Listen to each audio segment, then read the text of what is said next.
hanggang 2025, 65% po nito January pa lang ay nagamit or na-allocate na. Ginagawa ko po yung aking obligasyon sa inyong lahat at bilang isa sa mga lumalaban dito sa korupsyon, nag-file nga po tayo ng kaso. Subalit, alam mo ninyo, hinihikayat ko kayong lahat na sana ho ay makialam din kayo.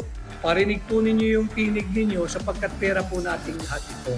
Ang malungkot, 65% po ng 2025 budget. Ito pong budget, yung pinadedeklara nating unconstitutional, ay had been released.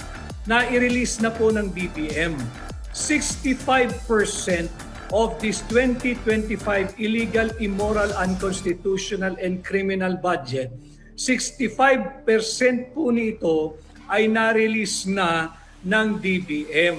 January pa lang. Makikita natin, kaya tayo ay sinasabihan at inaakusahan at destabilizer. Kitang-kita natin ang motibasyon ng Marcos administration. Paspasin ang pag-release ng pera sa 2025 budget. Bakit?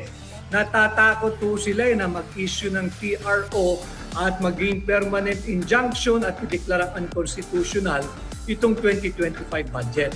Nagmamadali po sila para po magamit nila yung kanilang AKAP, yung kanilang AIX, yung kanilang unprogrammed appropriation, yung kanilang korupsyon, yung kanilang pork barrel, yung tinatago po nila sa mga flood control programs puno na nandyan naman po talaga ang taguan, ang parking ng kanilang korupsyon.